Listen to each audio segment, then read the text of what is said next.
Constructing your life is about much more than just building a bank account.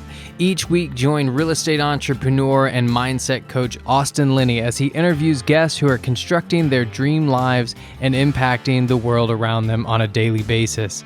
If you're an entrepreneur or wanting to start a business, or you just want to hear motivating stories of how others have overcome the odds, you are in the right place. And now for your host, Austin Linney. So guys, this is Austin Linney with Construct Your Life. This podcast might be more for me and Ryan than it is for y'all, but we're still going to bring you a ton of value.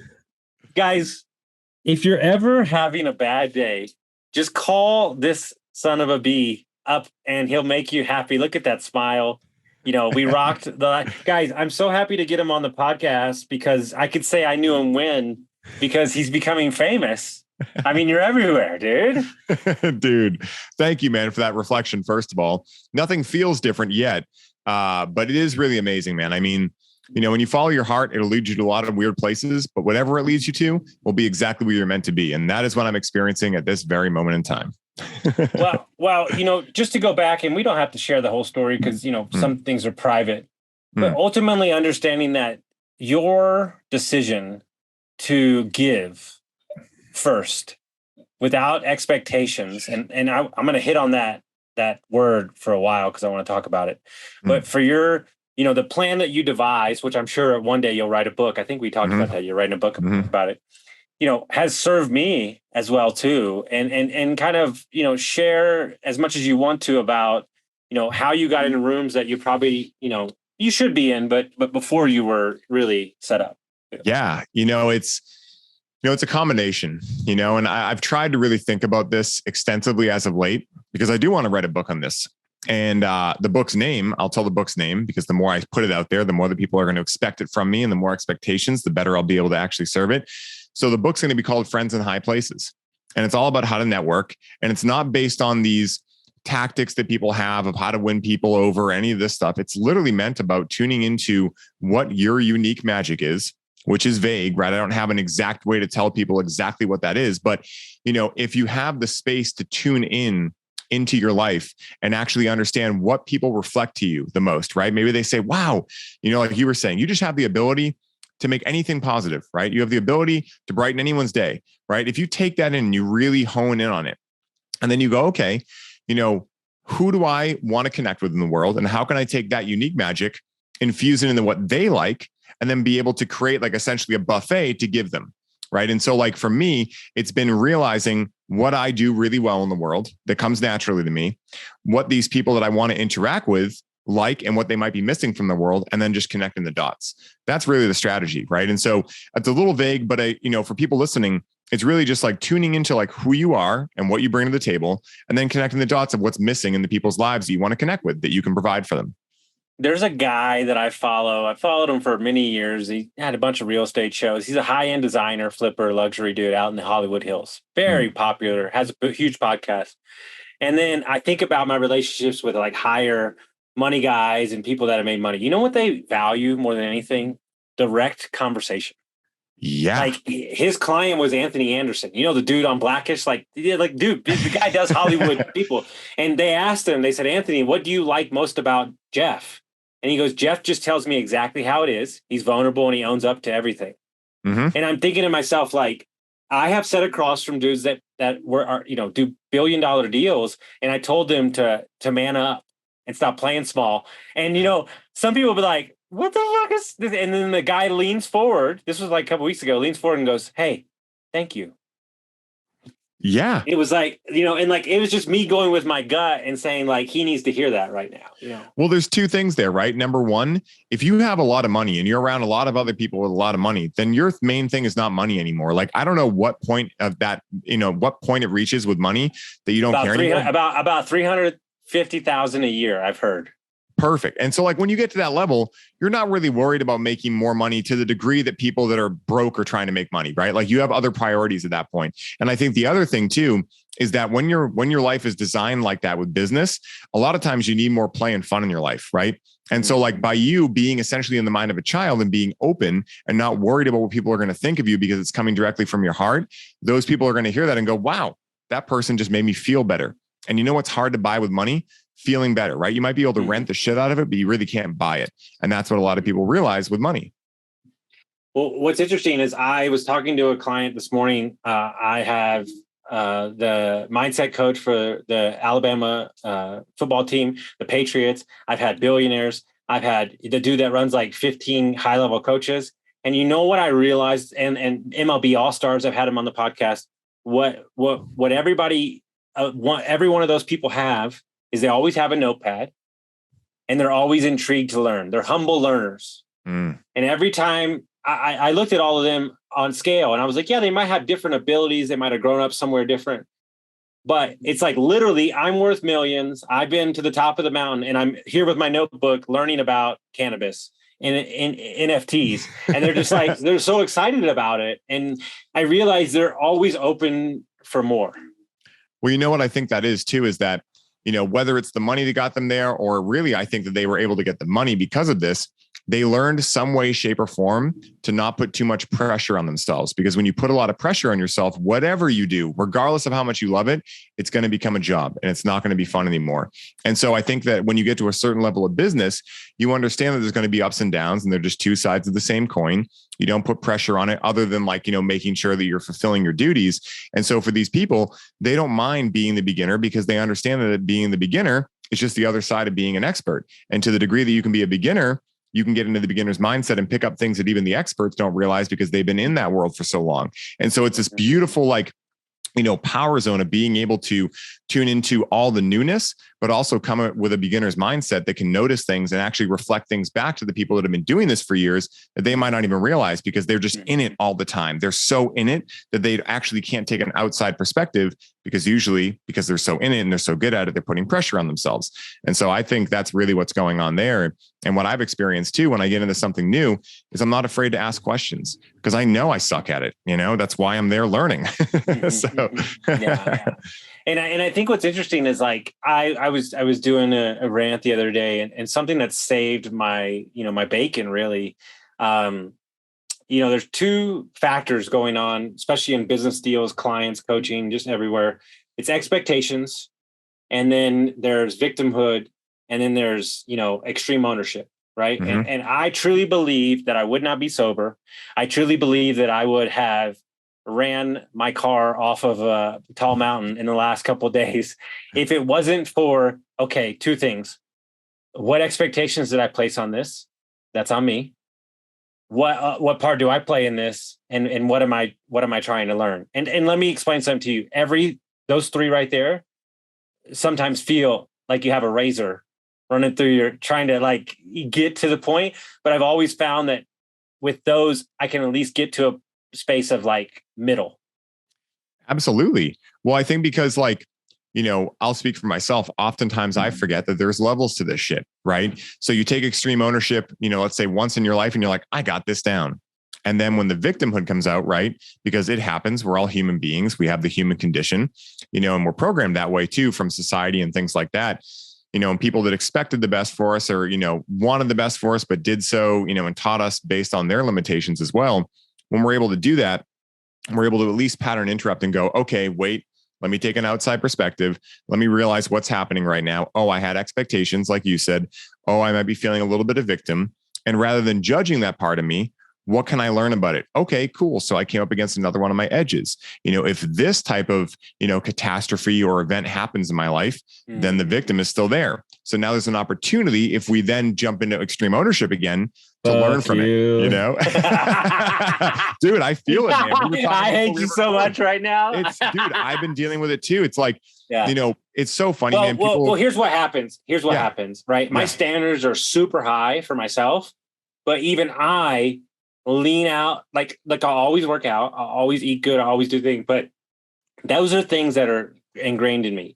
Mm-hmm. It's the other aspects of myself where really what you want to do, and maybe this should be what you do, is just fucking scream. Like, What the fuck? Like, I called my dad yesterday. And I'm like, what the fuck is going on right now? And please tell me. And he's like, okay. So, and like, he told me exactly what I knew, but just to have somebody else say, like, hey, you're being tested right now. Like, are you going to do it? And, the thing is like, there is part of me, and I'll just be 100% vulnerable. There's part of me that just wants to give up. I'll be 100% frank. And there's part of me that says like, dude, you were addicted to meth and you were an alcoholic. Like, this is nothing. Yeah, exactly. This is a fucking Tuesday, you know? Yeah. Like, that was way worse. Like, and so I keep saying to myself one simple thing. I get to choose my heart. Yes. You know, I say that often in a very similar way. I say, you got to fight for the life you want. And the life you want, depending on whatever it is, life's going to throw challenges at you. It's going to throw curveballs at you. But the only difference is whether or not those curveballs are going to be thrown at something that you actually want in life, or be thrown as a result of you not choosing to do what you want in life. And as a result, you're going to end up suffering. And so when you look at it that way, it makes it a pretty easy choice. Well, challenges are going to be thrown at me regardless. It might as well be for what my heart's calling for. That's the decision we get to make in every moment of every day. And it doesn't mean it's easy. Doesn't mean that I'm over here, everything's love and light and I never experience challenges. I go through it too. I had my screaming moment last week, but at the same time, allow ourselves, like one of the best methods for this that I heard was some guy, I forget his name, but he was saying that he integrates his human side with his more like spiritual side, let's say, right? So if something frustrating happens, like what happened with either you or I last week, he sets a timer on his phone for 2 minutes and he goes fully into the victim. He fucking screams. He's like, why is this happening to me? And then when that timer goes off, he goes, okay, now what can I do to fix it? And that is the perfect integration, right? Because then you're not trying to spiritually bypass and be like, I don't feel this, right? You're going to fucking feel it. You're human. And what you want is not happening, right? So you're going to feel that resistance. But a lot of times it's what we resist that persists. And so if we don't actually let that out, well, then we're going to let it out on our partner, our kids, our friends. You know, we're just going to feel that disdain inside instead of just fucking letting it out and roaring like a lion and then actually asking yourself, okay, what can I do now? That's the way I do it, you know? So for anybody that's listening, our internet just went completely out. So thank God I have an iPad. So here we are, we're back.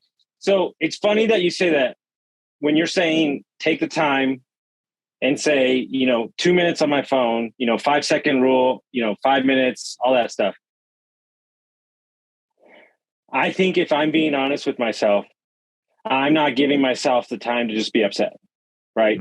Like I'm saying, and the thing is like, there's a grace to just letting it be what it is and saying like, hey, this is not cool.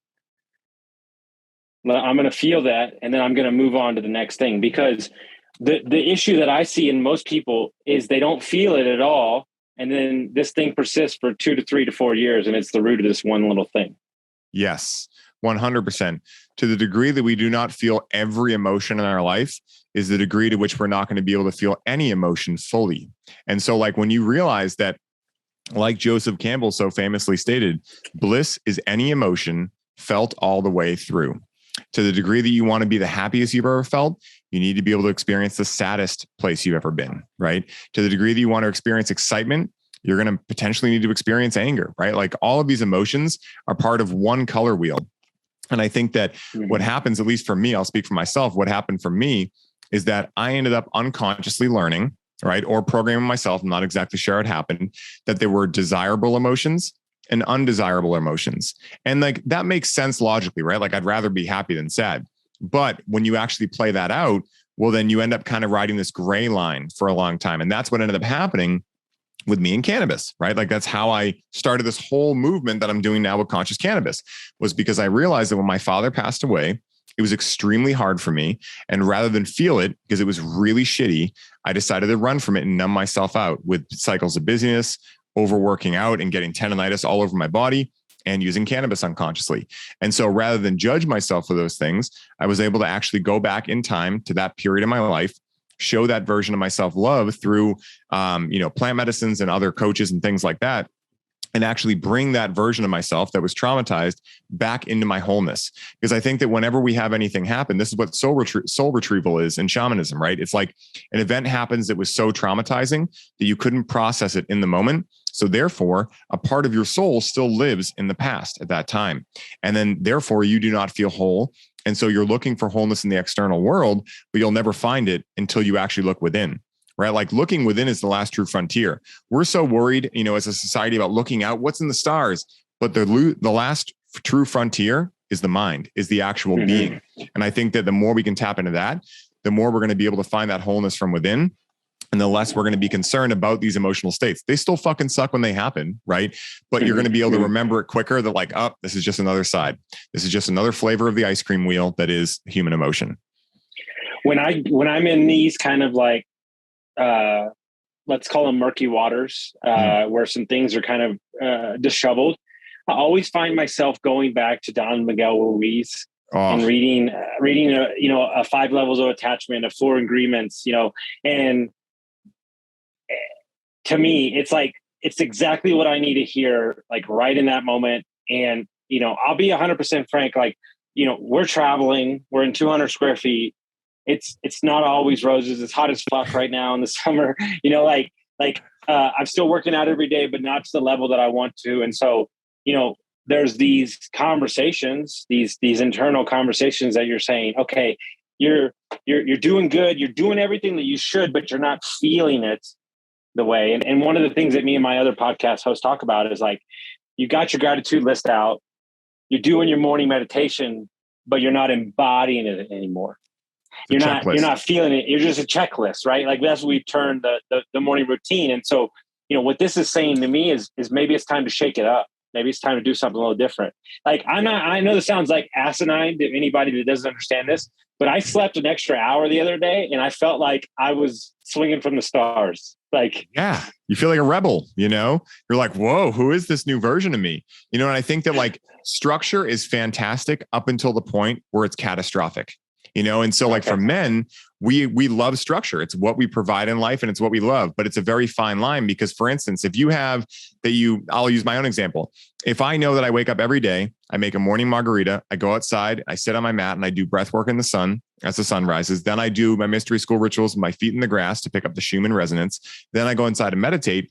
Well, what happens if I have all of that on my calendar in that order? And then I wake up one day and my intuition says, meditate first. Right. So like what I've started learning to do is go, okay, I'm going to wake up and put a 2-hour slot of inner work on my calendar. And then I'm going to wake up and tune into what do I want to do in this 2-hour block?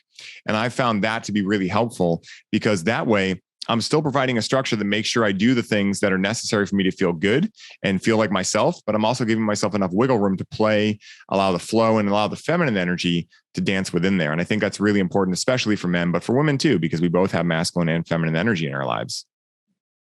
Yeah. And especially like it becomes this, I like my structure because it keeps me focused because I have a lot going on. But what I found right now is like, for what I always do is like, we're in August right now when we're recording this, and September and we're not in Texas right now, but in Texas it's kind of like a slower month. People are going back to school. It's an interesting month. It's like not a lot's going on. It never has in real estate. But about October every year, I flip the switch because for the last 90 days of the year, I like to run at a pace where I move into the new year with a head of steam so I can attack it, right? And so maybe all that's happening right now is that the universe is tapping on my door and going, hey, buddy, for about a year, you've been running at Mach 30. Let's dial it down. Let's get in some water. Let's do some hiking. Let's have a little fun. Let's play more golf. Like, give yourself the permission. Like maybe that's all that's going on right now. And here's the unfortunate thing. The universe is undefeated. Yes, 100%, man. And it's funny because this is exactly what I've been moving through. I've been going at a very fast rate for a very long time now. And I love that. That's what charges my battery. But at the same time, I have other things that charge my battery too, that when I'm in this flow, I forget about. Right. And so a lot of times it's about remembering, and sometimes the universe will throw those tricks at you to be able to help you like break out of that matrix and remember like, oh yeah, stop taking yourself so seriously. You can go on a fucking hike. You can go mountain bike. You can, go to the vineyard and hang out on the beach for 2 weeks and actually read those stack of books you've been wanting to read, right? Like you can actually be on what I call vacation vibration and actually in a big way, get more done as a result of it. Because when you get to a certain point and you've been going hard for a long time, sometimes you forget why you're going hard. And sometimes you forget why you're actually like pushing yourself that hard. And so Angelo said it best. For men, feminine energy is a pit stop, not a rest stop. But yet it's still a stop that one must have if they're a man. And this goes for women too, but I'm just bringing up men because we're men talking here. And so if we forget to take that pit stop, right, then what's going to happen is we're not going to be able to give ourselves the necessary care. And like essentially like NASCAR, right? The idea is to race it. But what do they need to do every few laps? They need to go to the pit and get new tires. Because if they don't, they're just going to have a fucking huge accident when they're racing, and then they're going to lose. And so like the same with, our lives as human beings, we need those pit stops to check in on their tires, to make sure our engine's running well, to make sure we have enough fuel so that we can keep going. Because again, it's a marathon, not a sprint. And I have to remind myself of this stuff all the time. I'm by no means a master of this. And sometimes what I realize is, I was telling Rachel this last week. I was watching some of my videos and looking at some of my old posts, and I'm like, I never take my own fucking advice. Sometimes I need to watch my own fucking videos and take my own medicine. And it's it's a coach thing, right?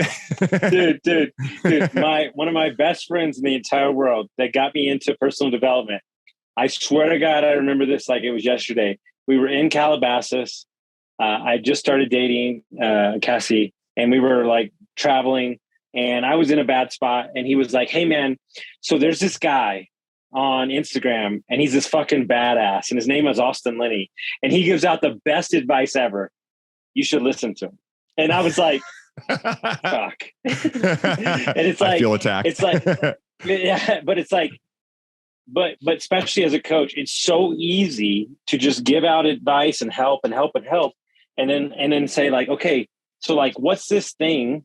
Cause like, I have a tendency, like I'm, not as bad as I used to be, but I am highly stubborn, like really stubborn, right? Because I get in these spurts and I'm like, hey, I'm flowing, things are going good. And like, I'm kind of, I used to play sports, so I'm a little superstitious, and I'm like, I don't want to break the flow, and, yes.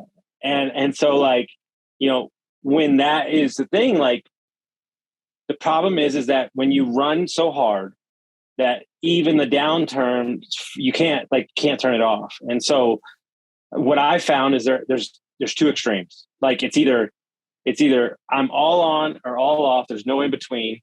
And so, for anybody that's out there that's listening to this, look, every one of my clients, they make good money, but they're just like, hey, I'm not really happy. Right. And so it's like, this can't be it, right? And so when these things are coming up, as Ryan would say, this is your invitation to pick at that thread a little bit more. 100%. And what you're describing there is really what I see in hermetics as the law of polarity, right? So if you picture a pendulum, right, the harder you swing to one direction, well, you're going to have a counter swing to the other. And the idea is being able to find the still point in the middle so that you can actually rise above with the law of neutrality. And so like, there's a great book called The Kybalion, Kybalion. I feel as though this should be given out in first grade, maybe not first grade because it's a little hard to comprehend, but it should be given out by high school for sure, because it really is the rules for life. And if you dive into this, for anyone listening, it will literally teach you, like, you'll have these downloads of just like, wow, I literally see how this is playing within my life.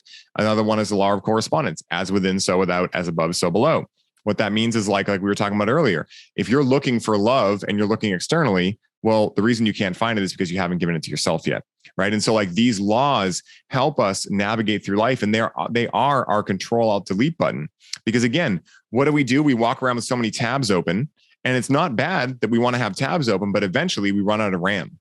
And so we need to close all the tabs. And to do that, if we already have a bunch of tabs open and then we try opening more tabs to figure out how to do it, well, this is what Albert Einstein meant when he said you can't solve a problem from the same level of thinking that created it. It's actually a subtraction that is necessary, but it's much easier to add more things in than subtract, especially when you're a go-getter and you're a high achiever. And this is something that I know you experience. I experience it. I imagine many of the people you work with and listen to the show experience it. And so like, again, this is me taking my own advice here and saying it, is that, a lot of times it takes a still point, because imagine that, what do we want on a nice day? We want sunshine, right? And when the clouds are there, we're kind of like, it's not bad, but we wish the sun was there. And so what do we do in our lives? We walk around with a lot of white, fluffy clouds, hopefully white, fluffy and not dark and rainy, but a lot of white, fluffy clouds that are these tabs open, that are all these cars in the mental traffic jam that is our mind. And what do we try to do? We try to put more clouds or more cars into the traffic jam to essentially get the result that we're looking for, aka more sun, the traffic jam helping, going away, et cetera. When in reality, it actually takes the clouds dissipating to allow the sun to come through. And what is the sun? This is what I refer to as the higher self, your soul, your heart, your intuition, right? So a lot of times when we have a challenge, it's not that we need to do something to figure it out, right? There's a time to take action. But a lot of times what happens is that if we're in a crisis point, right? Like if we're in a challenge, it just happened, we try to do our way out of it. When in reality, the feminine energy needs to come before the masculine. So we need to take a step back, tune into what our heart is telling us, then use the masculine energy to figure out how we're going to get what the heart's telling us to do done. And that's what I found is really helpful. I love that. So I want to talk about a topic with you that is I have not formed a full idea on it, but I've been sitting on it for like 2 months, and it's you of all the people, like you're gonna fucking eat this up. All right. So here it is. Do we read books and listen to podcasts to learn something, or do we listen to books and read books to confirm what our soul already knows? Actually, I think it's the latter. I think it's to confirm what we already know, and it's for validation. And I'll speak to my own experience, right? Because I can't say for everyone, but here's the thing, right? So I imagine you're just like me. I listen to tons of books, listen to tons of podcasts. I'm constantly doing it. And yet there's something in me anyway that's not so worried anymore about remembering every single thing. But every book I read, every podcast I listen to, one thing lands.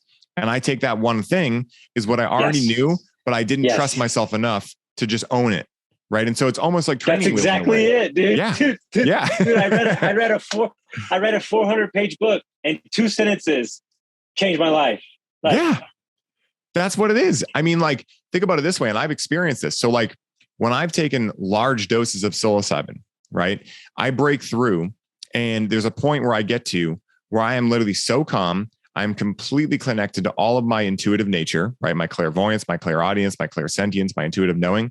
And I can literally get the answer to any question I've ever wanted. And so then what happened for a long time was I would come out of that and I would forget that. And the last couple of times I've experienced that, especially over the last few years, training with Paul Chek and diving so deep into the mystery school, I've realized that that is always accessible to us. But at the same time, you know, we have a lot of things going on in the life. And so what I do is that instead of being able to meditate for 10 hours a day, because that's just not my mission in this life at this point anyway, I listen to books and I look for what resonates. And then when that resonates with me, I take a note and I contemplate on that one sentence or that one subject or that one download. And then I actually have a conversation with my soul. And I do this a lot with cannabis, where I actually dive in and I go, okay, help me integrate this. What does this mean to me? You know, why is this important to me right now? What is this bringing up in me? What is the next step of me integrating this into my life? And so I think you're on a really good thread there. That's exactly what I've experienced. Well, and dude, 100%, like How to Win Friends and Influence People. I didn't read it till like a year ago. And I'm like, I've been living this for like my whole life, you know? Yeah. And it's like, and like, then I picked up this random book, and then the problem in one of the businesses happened 3 days later. And I'm like, what? Like, why would I pick up this book? And then like, now we're dealing with this exact problem. Like I wouldn't have known this was a thing until I read the book. And I'm like, oh my God. Like, it's just like wild to me. Right. So in the same context, I've only shared this with 2 other people too. And I've only heard this one other time on an interview. One of the things that all my ex-business partners and people that know me well compliment me on is we'll give Austin constructive feedback, and the next day he changes. Like the next day it's done, the habits break. So here's how I operate. Here's me, you and I are talking, and then next to me is my soul and my consciousness. And as we're having this conversation, I'm thinking about things and changing things as we're going on, thinking about this situation. And so it's a instant live action correcting at all points. You get what I'm saying? Absolutely. It's integration on the go, you know, and I have a curveball to throw into this too. So do you think that those things land for us because it's what we already knew in our soul? Or do you think that it's touching a pattern that essentially allows us to create that challenge in our lives or that download, right? So like that thing you learned about business, do you think it was that you learned that because that was about to happen? Or do you think it resonated with you because somewhere deep down you believed it was going to happen and then you made it happen? That's a whole nother freaky level of this too. And I don't know the answer. I have no idea. Well, I mean, look, don't even get me started because yesterday my mind melted. Okay. We don't have time to go into the whole story, but yeah. I digress. But let's just say that something great, okay, did not happen at 2:30 yesterday. Okay. Like 2:30, I got the text. Like literally it says 2:30. It wasn't great. Okay. Not a great thing in my life. Well, that night, Cassie's watching an astrology pick the day and saying at 2:30, some person will not be able to push through something because they're scared and something bad is going to happen to you. And I'm like, okay, okay. What? And that's when I'm like, do I need to get an astrologist? Well, this is what I talk about when I say that, a lot of people are like, oh, you shouldn't do psychedelics all the time, yada, yada. And I agree. And I say life is a psychedelic. Like reality itself is a psychedelic. And when you're following your heart, right? You're following your soul, whatever you choose to believe, following the quantum realm, whatever it is, you start having synchronicities, and not all of them are positive in nature, but they were like, actually, I believe that they actually all are positive in nature, just yet we haven't integrated why they're positive yet if they're not. And so like that thing that happened to you, that might have actually blown up way worse 6 months down the line. And so it actually saved you. But right now, or maybe yesterday, especially, it was viewed as inherently bad because it wasn't exactly what you wanted. But a lot of the times it's kind of like, if you're a parent and you have a kid, right? And, this kid gets stomach aches all the time because they eat too much sugar. And so they want to go in at 5 ice cream cones and you're like, hey, listen, you don't want to eat all those ice cream cones. So you can have 2. And they're like, God damn it, Dad, I wanted these 5.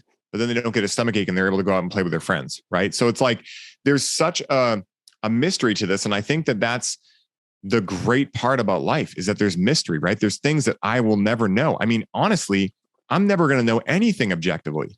And that's what psychedelics have showed me. And so therefore I get to be in the mind of a child now, not all the time. It's not always perfect, but when I'm really in the flow, it's because I realized that I'm not worried about knowing anything. I'm not worried about figuring it out. Because let me ask you a question, and for everyone listening, would you rather open your Christmas presents on Christmas morning or before? Right. And so I feel as though wherever we go after this, what I choose to believe is that we are infinite beings. And so if we go there and we get this mystery solved, then why would we want to solve it when we're down here? I love like the feeling of like, for instance, I was at a music festival one time. This is a quick story, but it's one that really brings us home. You want to talk about weird shit happening? So I was at a music festival once, took some LSD, and like every LSD story I've ever heard goes, it was more than I imagined. So we're walking around this festival for a while and we decided to go back to camp to kind of like, touch earth again. So we go back there, we're landing, we're starting to have conversations again. Everyone's like, moving out of this experience. Some guy walks by and goes, oh, you're from Massachusetts, whereabouts? Because our car was right next to our camp. And so I tell him my town and he goes, dude, I'm from that same town. And I'm like, oh, cool. And my town's pretty small, right? So it's still weird, but I'm like, okay, cool. I'm like, what part? He's like, north. I'm like, that's where I'm from. And this is in the middle of Michigan. And then I'm like, what street? He says my fucking street name. So immediately I'm like, what the fuck is happening? Then in the middle of Michigan at a festival of 75,000 people, I happen to take a large dose of LSD, happen to come back to my tent at a specific time where he's walking by. He sees a license plate and we have this conversation. What the fuck are the chances of that? But yet that happened, right? I have no fucking explanation for it. And I don't want to, because if I did, it wouldn't be magic, but it's pure magic. I love that. So I asked my mom, I said, Mom, I have these like, gut reactions. I have these feelings. I send these texts right at the right time and send the song right at the right time. Like I really want to explore this. And she goes, don't. She goes, why would you try to unearth something that is just, inherently in you. Right. And so like, what I'm saying is like, we all have certain things. And I think what we're creating is we're creating a space where we're denying those things. Right. And one of the stories that blows me away more than anything, and business guys get so mad at me when I make them read this book, but a book called Big Magic, right? The lady that wrote Eat, Pray, Love, they read the book and they're like, why the fuck am I reading this book? It's very simple. It's one story. So the author comes up with this story in her head about a 1930s gold miner in a small town in Argentina that falls in love with somebody else, like this, this whole thing, right? So gets the story, and for 4 years never writes it, right? Thinks about it, but doesn't put it together. Meets her idol. So she's in Michigan. The other one's in California. Meets her idol. They're becoming friends. 3 months pass. The mentor says to the lady, hey, I'm writing a new book, and it's about a 1930s gold farmer in this small town in Argentina who falls in love. And the lady goes, what? That's my story. And then she says, I didn't respect my art enough to write the story, so the art moved on to the next person. Yes. And this is what I believe it's Rupert Sheldrake talks about with the morphic resonance field. We've all heard of the 99th monkey effect, right? Where these researchers were looking at monkeys on this island. I forget exactly what type of monkey, but they discovered that these monkeys were learning a new way to open sweet potatoes. And then researchers on the mainland, which these monkeys did not swim, started noticing at the same time that the monkeys they were watching, same monkeys, right? Same species of monkey, learned how to open sweet potatoes the same way at the same time. So it shows that we're all tapping into some like unified field, right? And the quantum physics talks about this with the quantum field. Spirituality says essentially like spirit, whatever you choose to believe, there's something there. And it's far too weird to ever truly comprehend as a human being. The most we can do is get into it and realize we'll never know anything about it. And so we get to be curious observers. We're not looking for answers. We're just getting curious and following the breadcrumb trail. And I think that when we look at life that way, right? Like it's much less about explaining it, because the more that you think you know, the more closed-minded and the more dull life gets. Because when you know something, not when you think or believe or imagine something, when you know something, like if I know that the color of your eyes is brown, right? And you're like, my eyes aren't brown, but I just know that. Well, then at the end of the day, I'm not going to be able to be open to you explaining, hey, my eyes are not brown, right? That's a silly example, but like, let me give you another one, right? So we've all heard the flat earth theory, right? I like to bring up this one because it's a hilarious example. Well, at the end of the day, why does anyone fucking care if someone believes the earth is flat, right? But yet people are bitching about it online, wasting all their energy trying to prove people wrong that the earth is round, right? Now, I've never been to outer space. I don't choose to believe the earth is flat. But if someone believes that, the first question I'm going to ask them is, why do you believe that? I want to know. Not because I have to take on their belief, but because I like trying all the flavors of ice cream. Even if I know chocolate's my favorite and that's what I choose to believe in is chocolate ice cream, doesn't mean I'm going to want to try coffee or Oreo ice cream one time, because I like variety. It's the spice of life. So like, this is what makes us unique. You know, like we don't want to all be the same. That would be so fucking boring. But yet we're all unconsciously trying to make each other the same and try to get people to believe what we believe because it helps us feel safer about life. It's just crazy, man. This is a paradox that I've gone through a lot of my life. And when I was about 23, I had a strong psilocybin experience where essentially it was like, why do you care? You're never going to know anything. And so I was like, whoa, that's really interesting. And I actually had a really crazy story. Are you familiar with Ben Stewart? He made Psychedelica and Limitless on Gaia. He's an amazing filmmaker, super smart, really big in the world of esoteric stuff. So I had him on this one time on psychedelics, and he was sharing the story at Solterra that he went to recently, which is a place in Costa Rica that does ayahuasca. Yeah, I've driven by it 7 times. I'm very familiar. So he's there with some big name people. I won't mention who. If you go research, you can find some stuff out. But he's there with some big name people, and they're all in ceremony. And all of a sudden, he starts noticing that everyone's making insect noises at the same time. And so he wasn't drawn to make the noises. He was kind of like, what's everyone doing? He just kind of came aware like everyone's making insect noises. So he kind of opens his eyes, and in the room, he sees 3 manted beings, essentially as insectoids, right? And so he felt the call to tell them like, hey, it's cool to be here. He could tell they were kind of like nervous about being there. Like, are we welcome here? So he's like, hey, you're cool being here. So one of them comes over and sits down next to him and goes, I know everything. What's the point? Right. And so he realized that this being believed that it knew everything in the universe. And so there was no point to living. And so telepathically, he communicated to this being, are you convinced or are you intrigued? And the second intrigued came out of his mouth, like, and he finished that sentence, all the noises stopped in the room. And the mantis being just looked at him, looked back, and then faded away. And for people listening, that might be the most woo-woo story you've ever heard in your life. You look into Ben Stewart, trust me, he's not a woo-woo. I mean, he's a woo-woo person, but he has a lot of credibility behind him. But like that, or it essentially encapsulates what we're talking about, right? Like we can get ourselves into such a pickle and make life so dull because we think we have it all figured out. When in reality, we don't have shit figured out. And that's the point. We're supposed to mess up. Yeah. We're supposed to color outside the lines, you know? That's my number one lesson to everybody is that you think the guy that has 4,000 units or 7 businesses hasn't figured it out. He's just as lost as you are. And to be honest with you, probably doubts himself more. He's just not willing to attach himself to it. Yes, exactly. He's separate from it. He experiences it. He's not it. And that's guys, everybody that's listening out there, just so we're fucking clear, so you know somebody, it's me. I still every day, but the moment I did not attach myself to him, I said, hey, that's a feeling. I get it. But what's the other option? No, it's to push forward. That's it. Yes, 100%. And, a modality for anyone listening, if you want to look into this and kind of like dive into this world more, internal family structure, aka IFS. This is like essentially what this modality does.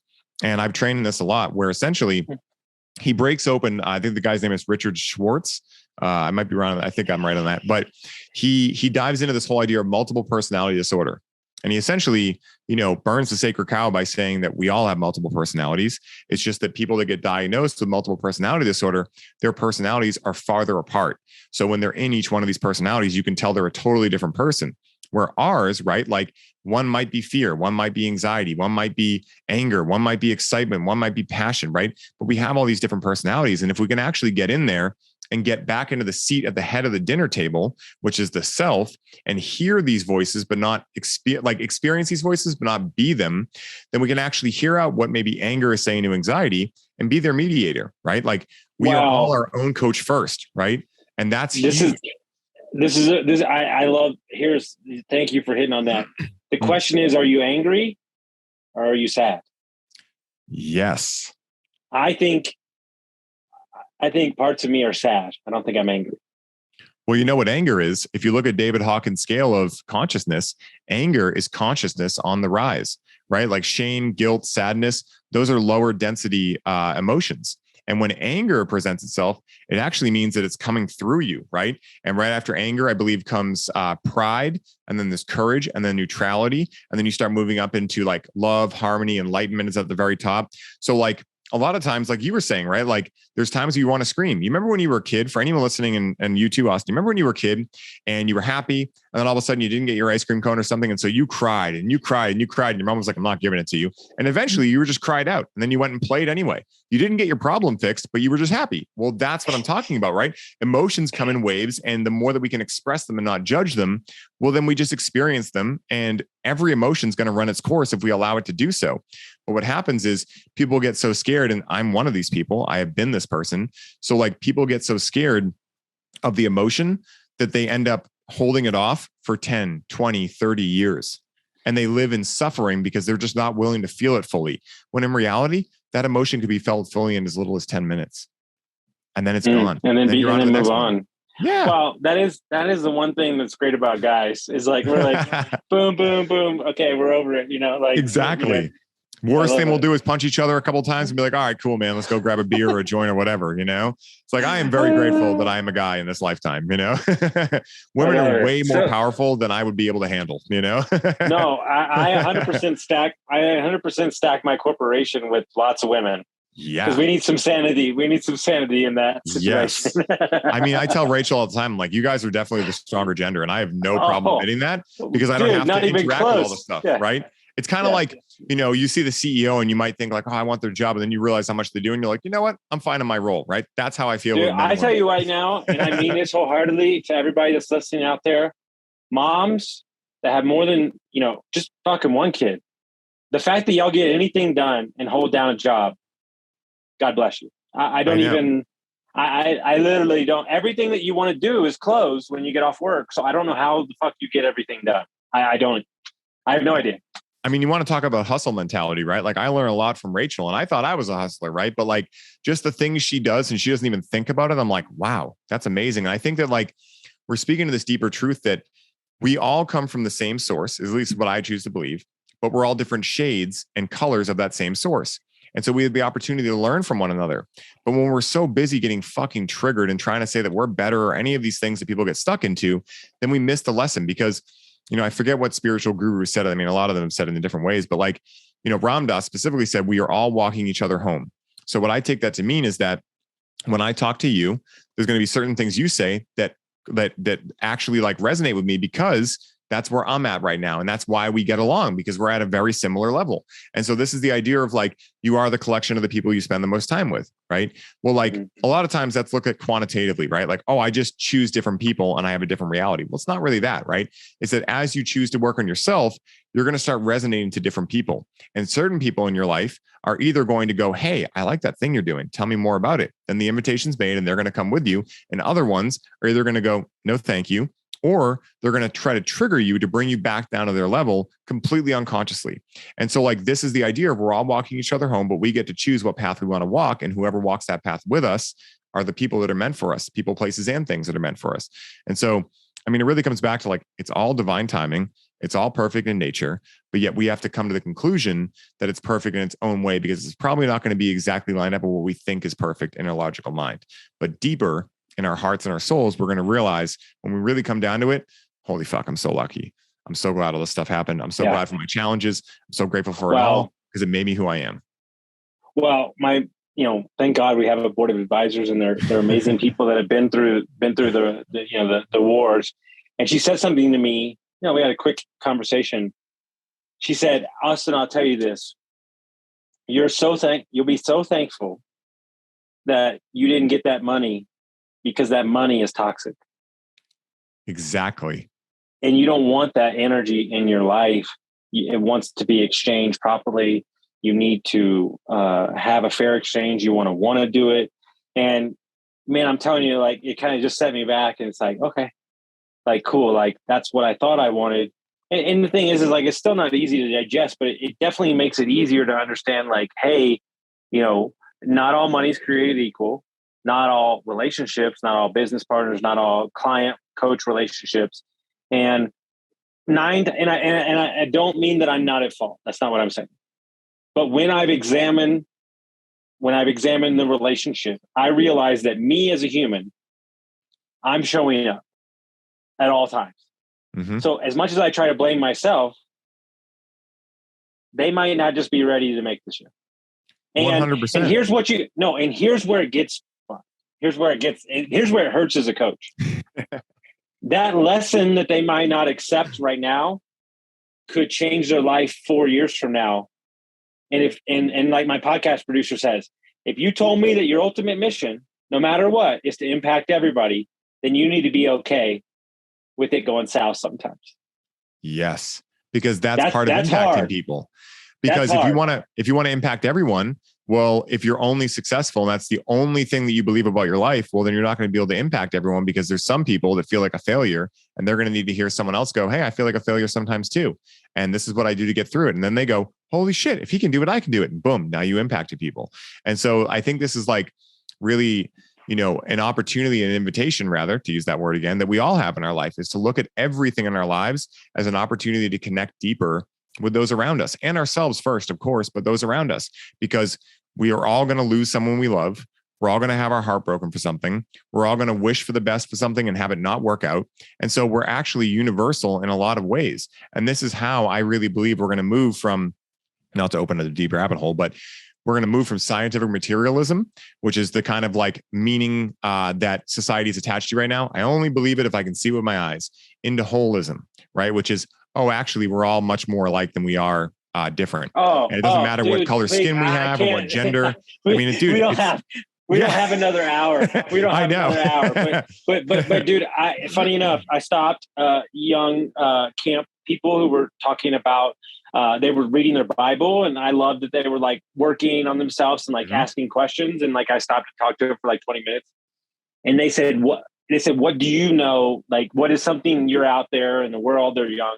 You're out there in the world. Like, what I said, it's very simple, that every one of your religions and every one of you beings or people are way more alike than you think. Yes. Buddhism and Christian, if you study them at the core of the religion, they're the same thing. Be good to yourself and others. It's so simple, right? And because it's simple, that's what gets people fucked up, because our intellect, right? The left brain has been running our society for thousands of years. And it's also been going to the gym for most of us since we were 6 years old. So it's almost like that dude you see that skipped leg day. Well, legs are our right brain, right? They're the ability to actually connect with one another and realize, like, wait a minute, We might be using different language or saying words in a different order, but we're saying the same thing because our egos are so entrenched in like, no, we have to be right. And so because we're so focused on being right, well, where attention goes, energy flows. So if someone isn't saying the exact same thing as you, they're wrong. When in reality, the right brain allows you to actually hear things, take a step back and go, that sounds a lot like what I'm saying. And this is one of the amazing things that cannabis does. There was a video that came out a while ago of this like priest, a rabbi, and like a rapper that smoked a joint together. And they just had this conversation. They came back to like, yeah, man, we're saying the same thing. This is awesome. And they all high-fived, right? Because they were able to get into the right brain, right? You don't need cannabis to do this, but it can be a good pattern interrupt if you're currently stuck in the left brain and you discern that this is right for you in your life, to be able to actually have constructive conversations with even people that you might not like. Because a lot of times we're triggered most by the people that we're most like, because we're all reflections of one another. And so we can learn so much from the people that we actually get frustrated the most around. And trust me when I say, I know how fucking hard it is, but I'm telling you, if you're someone out there who potentially interacts with cannabis, smoke a joint with someone you're having a challenge with and watch the magic that happens. And you don't need to do that, but it can be a way to kind of pattern interrupt or bypass the left brain if you just don't know how to get out of it and you want to have the direct experience of what we're talking about with the right brain. I love it. So if people want to, good luck getting on the sales call. But if people want to find out the podcast, they want to find out about your group, how would they do that? Yes. So best place to reach me. I do still manage my own Instagram at this point. So at the real Ryan Sprague, I fucking love connecting. Rachel asked me recently, like, are you going to let someone else manage? I'm like, that's what I love the most is connecting. So find me on there at the real Ryan Sprague, SPRAGUE is my last name.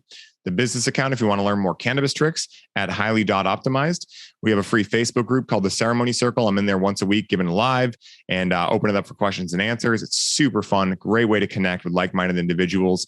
We have the free Conscious Cannabis guide you can download if you're into cannabis and you want to dive into what I do with cannabis.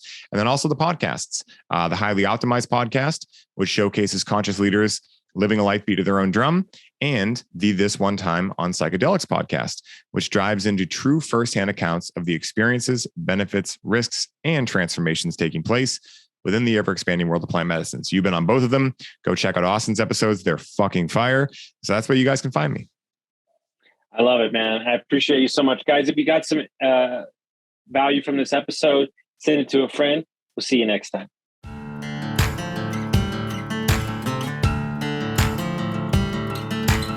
Thank you for listening to Construct Your Life with Austin Linney. If you enjoyed this episode, be sure to rate, review, subscribe, and pay it forward by sharing with a friend.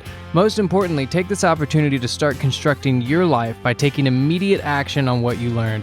For show notes, resources, and more information on one-on-one coaching with Austin, visit constructyourlifepodcast.com.